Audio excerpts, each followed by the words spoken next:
Yusuf peyğəmbərin hekayəsi.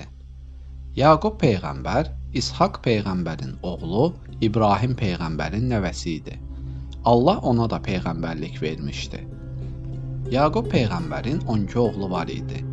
Yaqub peyğəmbər Yusufu digər oğullarından çox sevirdi. Qardaşları atalarının Yusufa olan xüsusi sevgisini görürdülər. Buna görə Yusufu xoşlamırdılar. Yusuf çox yaraşıqlı olması və zəkası ilə də qardaşlarından fərqlənirdi. Günlərin bir günü Yusuf qəribə bir yuxu gördü. Oyanan kimi atasına: "Yuxuda ayın, günəşin və 11 ulduzun mənə səcdə etdiyini gördüm," dedi. Yaqub peyğəmbər Yusufun belə bir yuxu görməsinə çox sevindi. Oğlunun bu yuxusunu Allahın ona elm və peyğəmbərlik verəcəyinə yozdu. Yaqub peyğəmbər insanların təbiətini yaxşı bilirdi.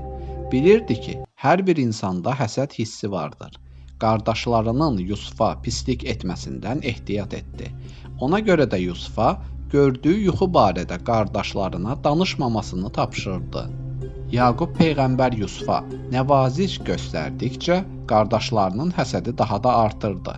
Onlar bir-birlərinə: "Nə üçün atamız Yusufu daha çox sevir?" deyirdilər. Belə suallar onların ağlına pis fikirlər salırdı. Nəhayət bir gün qardaşlar Yusufu öldürmək qərarına gəldilər. Yalnız belə olduğu halda ataları Yaqubun Yusufu deyil də onları daha çox sevəcəyini güman etdilər. Qardaşlardan bəziləri Yusufu öldürmək fikrinə etiraz etdi. Çox düşündükdən sonra qardaşları Yusufu öldürməkdənsə onu heç vaxt çıxa bilməyəcəyi bir quyuya atmağa qərar verdilər. Yaqub peyğəmbər qardaşlarının Yusufa daim həsəd apardıqlarını və onu sevmədiklərini bilirdi. Bu səbəbdən də Yusufu yanından heç zaman ayırmır, qardaşları ilə heç bir yerə göndərmirdi. Qardaşlar isə öz şər əməllərini törətməkdə qərarlı idilər. Onlar Yaqubun yanına gəlib dedilər: "Ata, nə üçün Yusufu yanından uzaqlaşmağa qoymursan? Bizimlə heç yerə göndərmirsən. Sabah əylənmək və oynamaq üçün onu bizimlə göndər, biz onu qoruyarıq," dedilər. Yaqub peyğəmbər mülayim və narahat səslə: "Birdən başınız oyuna qarışar, balaca Yusufu unudarsınız, onu canavar yeyər," dedi. Qardaşlar isə atalarını razı salmaq üçün yalan danışdılar. Öz pis əməllərini yerinə yetirə bilmək üçün israr etdilər. "Ata, sən narahat olma, biz qardaşımızı çox sevirik. Onu gözümüzdən əsla uzaq qoymarıq. Qoy o da bizimlə gəlsin," dedilər. Beləcə onlar qoca Yaqubu razı saldılar. Amma ata ürəyi pis bir hadisə baş verəcəyini hiss edirdi. Oğlanlarına dönə-dönə: "Yusufa yaxşı baxın," dedi. Onlar da təkrar söz verib yola çıxdılar. Ataları Yusufu onlarla birgə buraxdığı üçün qardaşlar çox sevinirdilər. Evlərindən xeyli uzaqlaşdıqdan sonra qardaşları Yusufla pis davranmağa başladılar. Heç nə anlamayan balaca Yusuf heyrət içində idi. Biraz öncə atalarının yanında onunla gözəl rəftar edən qardaşları çox dəyişmişdilər. Onlar yollarına davam edərkən qarşılarına bir quyu çıxdı. Qardaşlardan biri Yusufdan: "Su içmək istəyirsənmi?" deyə soruşdu. Qardaşının bu şəfqətli sualına sevinən Yusuf: "Bəli, istəyirəm," dedi. Qardaşlar qəhqəhə ilə gülüb Yusufa: "Çox yaxşı, indi biz səni quyuya atarıq, orada istədiyin qədər su içərsən," dedilər. Yusuf qardaşlarının niyyətini artıq başa düşmüşdü. Lakin nə qədər ağladısa da xeyri olmadı. Doğmaları onun göz yaşlarına acımadılar. Qardaşları Yusufun köynəyini çıxarıb onu iplə quyuya salladılar. Sonra isə ipi kəsdilər. Onlar nə balaca Yusufa, nə də qoca Yaquba rəhm etdilər. Yusuf bir anın içində özünü quyunun içində gördü. Bu çox dərin və qaranlıq bir quyu idi. Balaca Yusufun qorxudan qəlbi titrəməyə başladı. Lakin qorxu hissi çox uzun sürmədi. Allah onun ürəyindəki qorxunu yox etdi. Yusuf sakitləşdi. "Rəbbim məni burada çarəsiz qoymayacaq," dedi. Yusufu quyuya atıb işlərini bitirdikdən sonra Qardaşlar öz aralarında atalarına nə deyəcəklərini müzakirə etməyə başladılar. Onlardan biri: Yusufu canavar yedi desək daha inandırıcı olar. Çünki atamız bunun baş verəcəyindən qorxurdu. Hətta bizi xəbərdar da etmişdi, dedi. Atalarını bu yalana inandırmaq üçün qardaşları bir qoyun kəsib Yusufun köynəyini qoyunun qanına batırdılar. Qardaşlar evə qayıdanda axşam olmuşdu. Onlar üzlərini Yaquba tutub saxta göz yaşları axıdaraq belə dedilər: Ata, bir-birimizlə oyunda yarışırdıq. Yusufu əşyalarımıza baxmaq üçün qoymuşduq. Biz geri qayıdanda bir canavar artıq onun başının üstündə dayanmışdı. Sonra isə Yusufun qanlı köynəyini qoca Yaquba uzatdılar. Yaqub peyğəmbər köynəyi əlinə alıb baxdı. Həqiqətən də bu Yusufun köynəyi idi. Üzərində qan ləkələri vardı. Lakin Yaqub oğlanlarından ağıllı idi. Bilirdi ki, canavar insanı yedikdə onu yaralayır və köynəyini parçalayır. Yusufun köynəyi isə salamat idi. Nə bir diş izi, nə də yırtıq var idi. Beləliklə Yaqub sevimli oğlu Yusufun canavara yem olmadığını, onun ölmədiyini anladı. O oğullarına: Yusufu canavar parçalamayıb. Siz Yusufa həsəd apardığınıza görə onu pislik etmisiniz.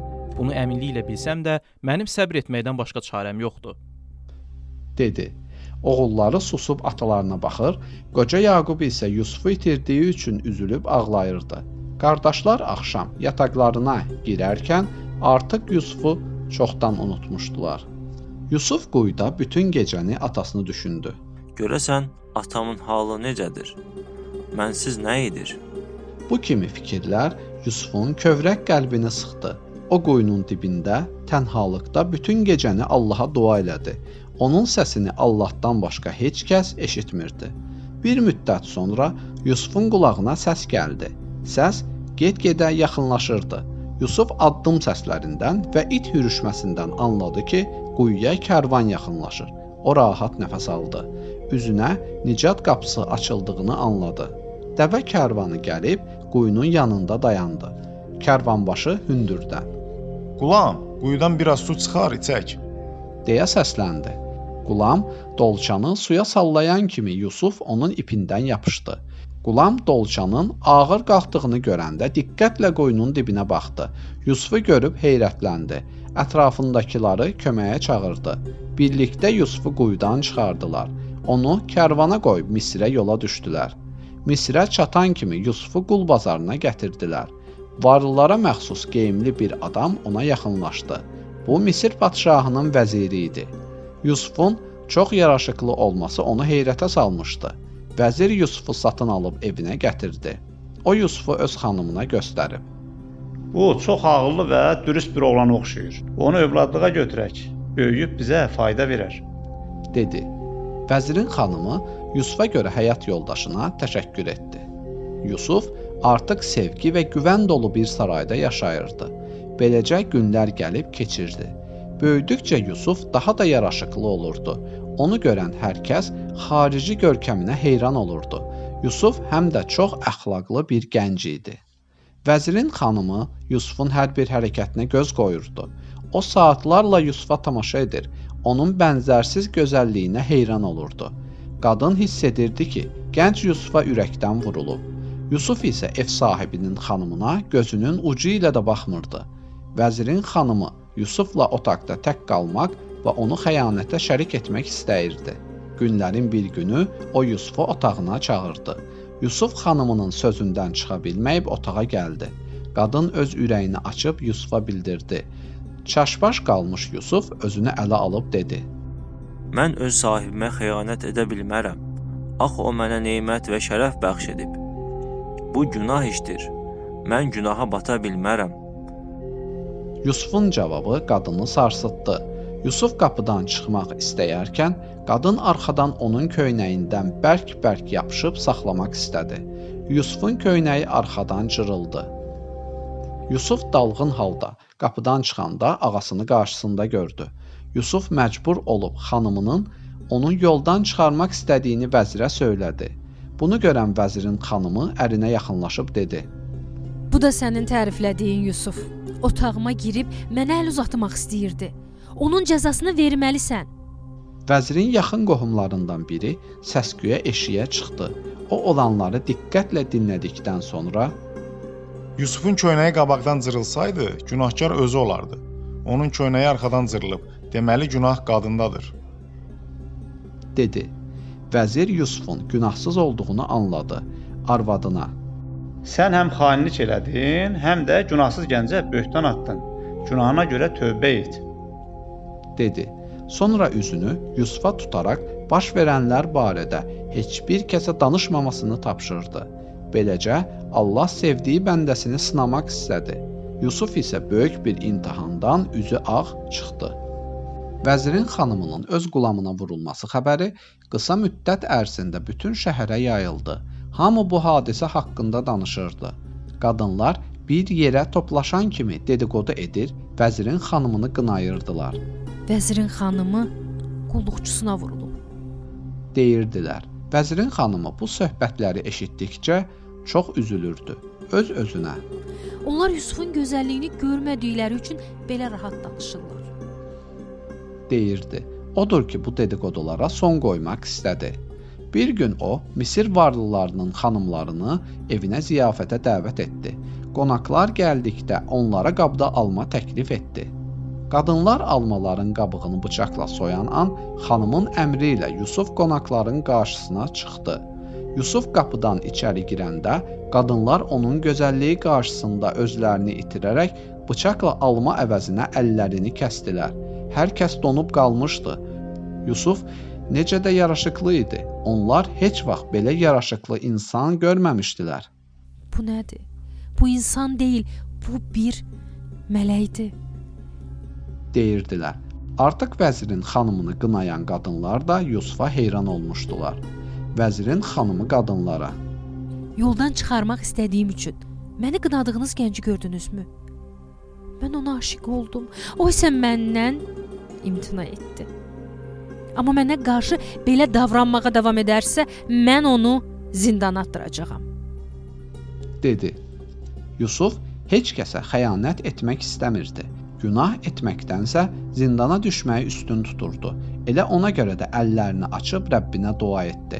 Qadınların hiləsindən onu qurtarmasını istədi. Allah da onun duasını qəbul etdi. Günlərin bir günü vəzirin xanımı vəzirə belə dedi: Cəmaət mənimlə Yusuf haqqında dedikodular yayır, pis sözlər danışır. Artıq bu eşitdiklərimə dözə bilmirəm. Buna son qoymaq üçün isə ən doğru qərar Yusufu zindana atmaqdır. İnsanlar bu zaman mənim deyil, Yusufun günahkar olduğunu düşünəcəklər. Vəzir çıxılmaz vəziyyətdə qalmışdı. Yusufun günahsız olduğuna əmin idi, çünki onu yaxşı tanıyırdı. Vəzir məcbur olub günahsız Yusufu zindana saldırdı. Allah Yusufu günaha batmaqdan qorudu. Beləliklə Yusuf zindana atıldı. Bura Yusuf üçün əsl məktəb idi. Zindandaykən Allah ona peyğəmbərlik verdi.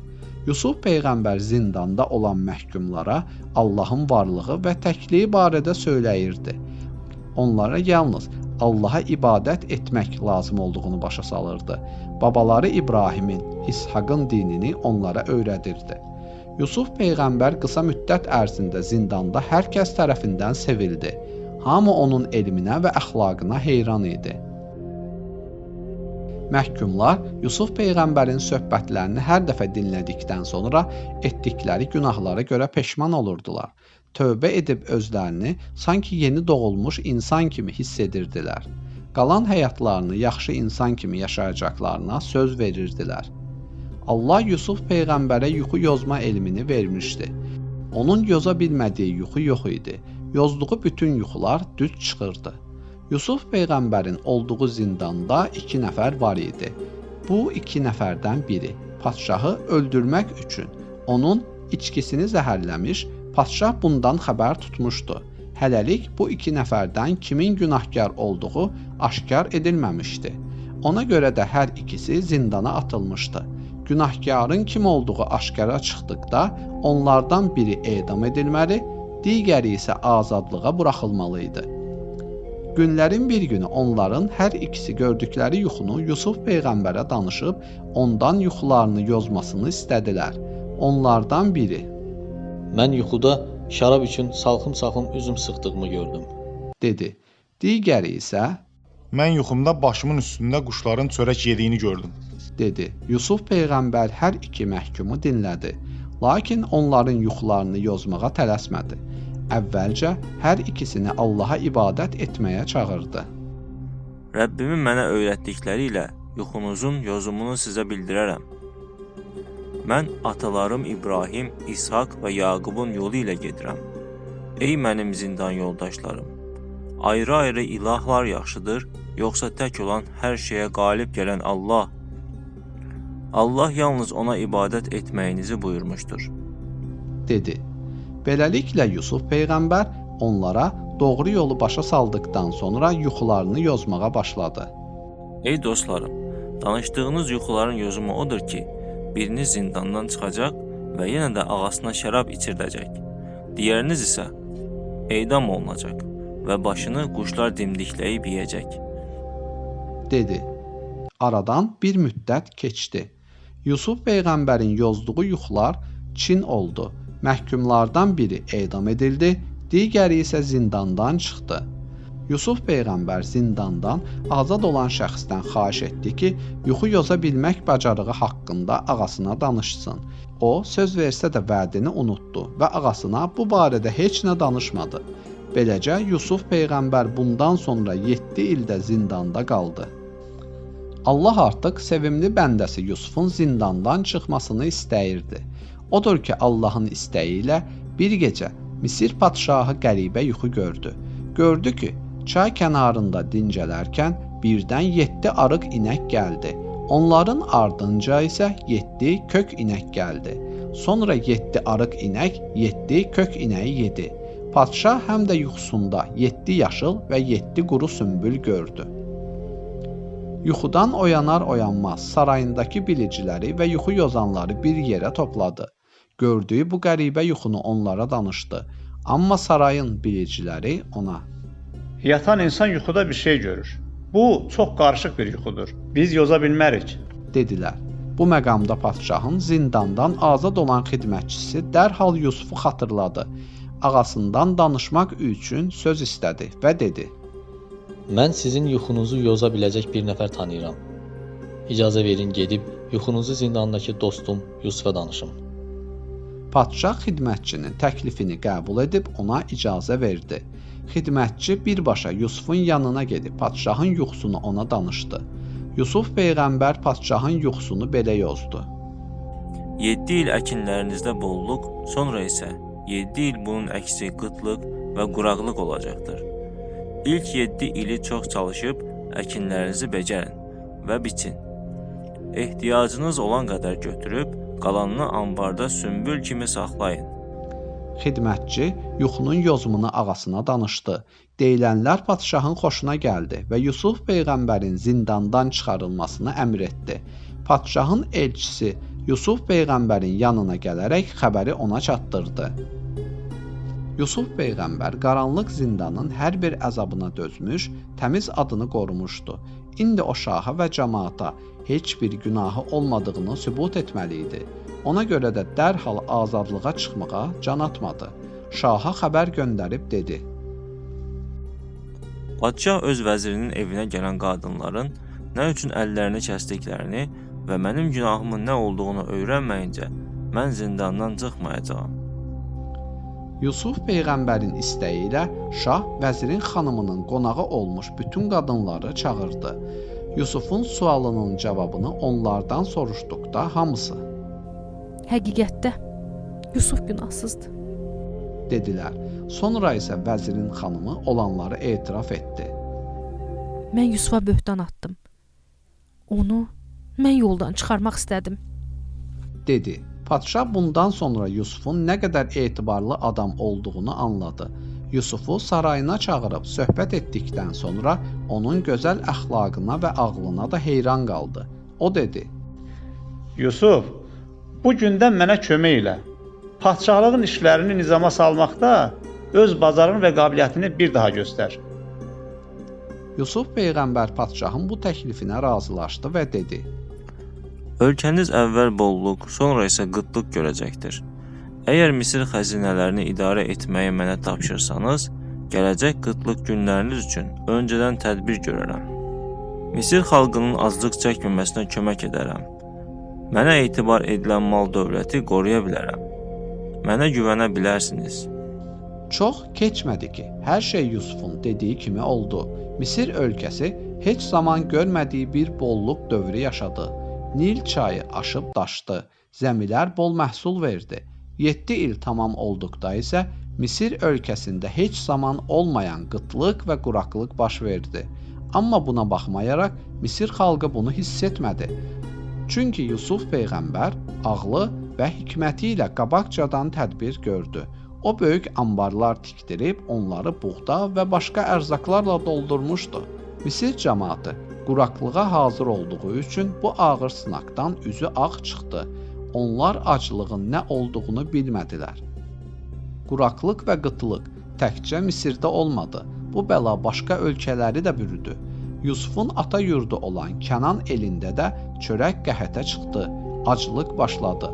Misir ölkəsinin qabaqcadan gördüyü tədbirlər sayəsində qıtlıq çəkmədiyi xəbəri Kənan elinə gəlib çatdı. Kənanlılar Misirdə bütün ehtiyacı olanlara mal və pul qarşılığında buğda paylanmasından xəbər tutdular. Bunu eşitdikdə Yaqub peyğəmbər də oğullarını buğda dalınca Misirə yola saldı. Yalnız oğlu Benyamini yanında saxladı. Yusuf peyğəmbər gələnlərlə özü məşğul olur, haqsızlıq edilməsinə izin vermirdi. Bir gün Yusuf peyğəmbər ərzaq üçün gələnlərin arasında onu illər öncə quyuya atan qardaşlarını gördü.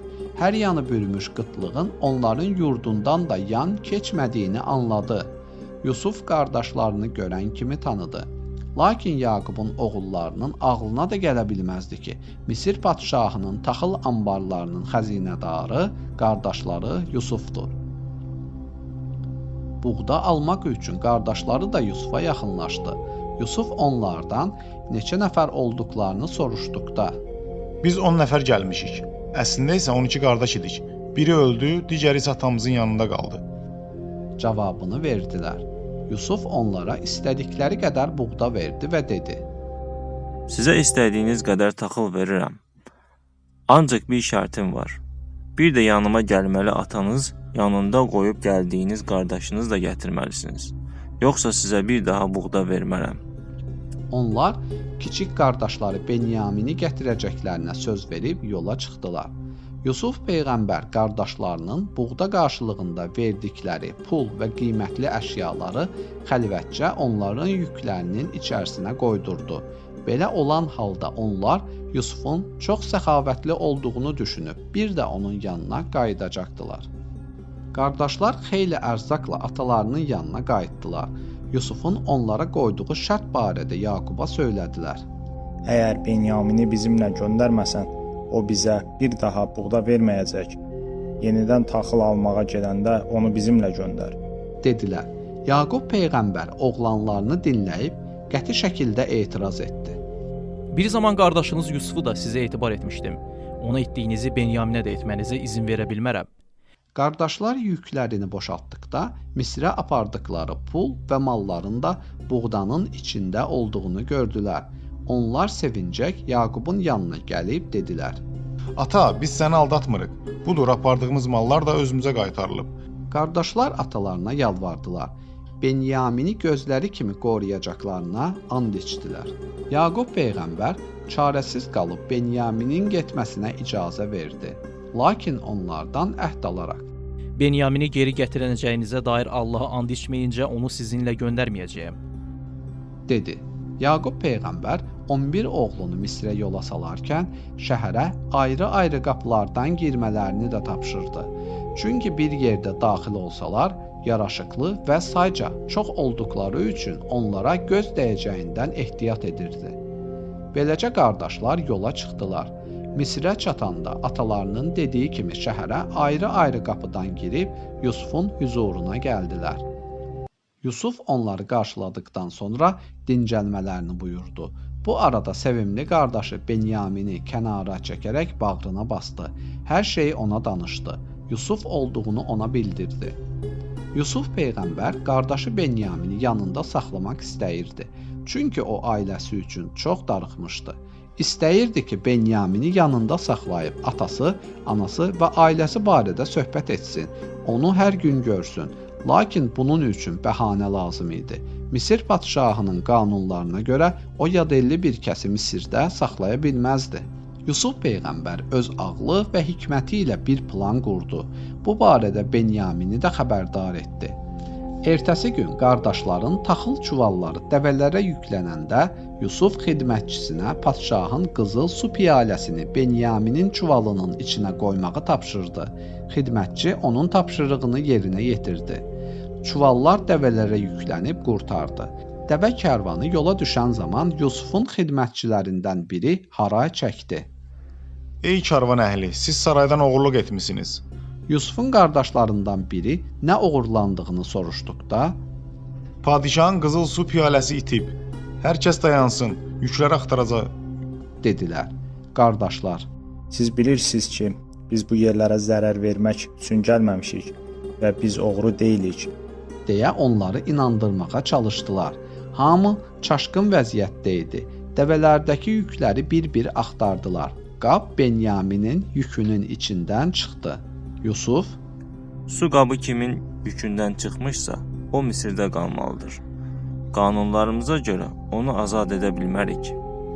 dedi. Qardaşlar, Qoca atamıza Benyamini qoruyacağımız barədə söz vermişik. Biz onsuz geri dönsək atamıza nə cavab verəcəyik? dedilər. Yusufa Benyaminin əvəzinə özlərindən birini saxlaması üçün yalvardılar. Yusuf isə qərarından dönmədi. Qardaşlar çarəsiz halda Benyamini Misirdə qoyub atalarının yanına döndülər. Karvan gəlib Kənan elinə çatdı. Yaqub peyğəmbər Benyamini oğullarının arasında görməyib həyəcanlandı. Benyamin hardadır? deyə soruşdu. Qardaşlar Misirdə başlarına gələn hadisəni atalarına danışdılar. Benyamin padşahın su qabını oğurlamışdı. Misir qanunlarına görə onu sarayda saxladılar. Dedilər. Yaqub Mənim oğlum heç vaxt belə iş etməz. Mən sizə inanmıram. dedikdə oğlanları and içdilər. Amma Yaqub peyğəmbər yenə də inanmadı. Çünki əvvəllər də Yusuf haqqında yalan dedikləri üçün artıq oğullarına güvənmirdi. Yusufa etdiyinizi Benyaminə də etmisiniz. Mən ancaq Allaha güvənirəm. Ona sığınıram. Hər şeyin sahibi odur. Rəbbimə dua edir və hər iki oğlumu ondan istəyirəm. dedi. Yaqub peyğəmbərin dərdi böyük idi. Sevimli oğlu Yusufdan sonra Benyamini də itirmişdi. Gecə-gündüz ağlamaqdan artıq gözləri də görmürdü. Oğlanları onun dərd çəkdiyini görüb narahat olurdular. Artıq bəsdir, özünə əziyyət verirsən. Belə getsə səni itirəcəyik. deyirdilər. Yaqub peyğəmbər cavabında, Nə sizdən, nə başqasından şikayətçi deyiləm. Mən halımı Allaha bildirirəm. Onun mərhəməti sonsuzdur. Məni bu sıxıntıdan qurtaracağına inanıram.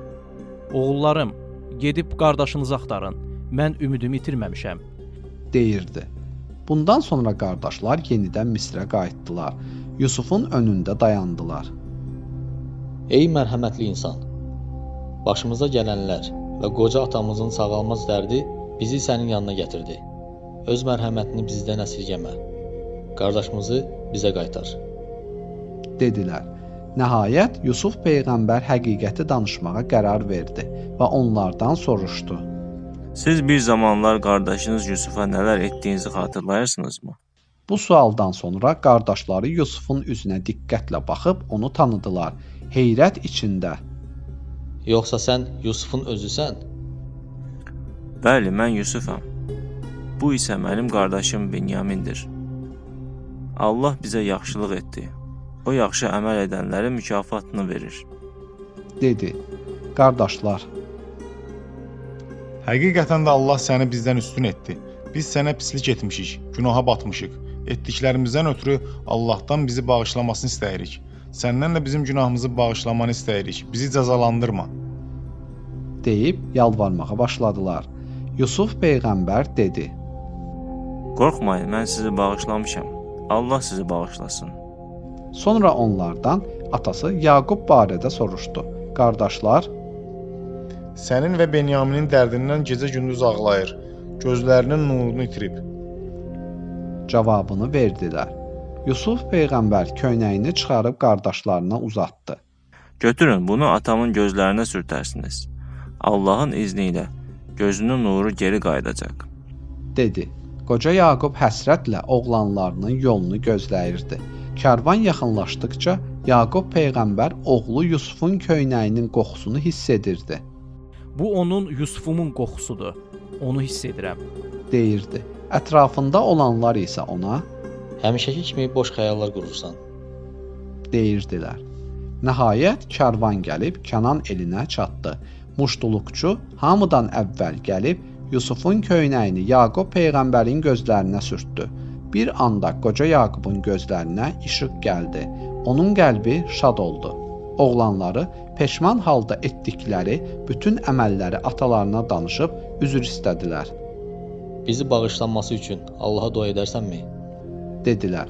Yaqub peyğəmbər onları bağrına bastı. sizi bu yola vadar edən şeytan oldu.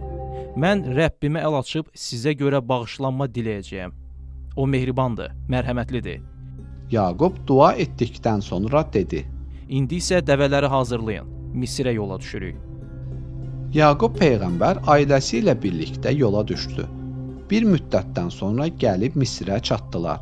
Ata-anası və 11 qardaşı Yusuf peyğəmbərin önündə dayanıb ona təzim etdilər.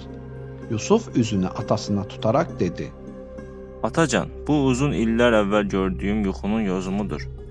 Rəbbim yuxumu həqiqətə çevirdi. O mənə yaxşılıq etdi. Zindandan qurtardı. Mənimlə qardaşımı yenidən mehriban etdi. Allah doğrudan da hər şeyi biləndir. O gündən sonra Yaqub peyğəmbər ailəsi ilə birlikdə Misirdə yaşadı. Atası Yaqub vəfat etdikdən sonra Yusuf peyğəmbər onu Şamda babaları İbrahim və İshaqın yanında dəfn etdi.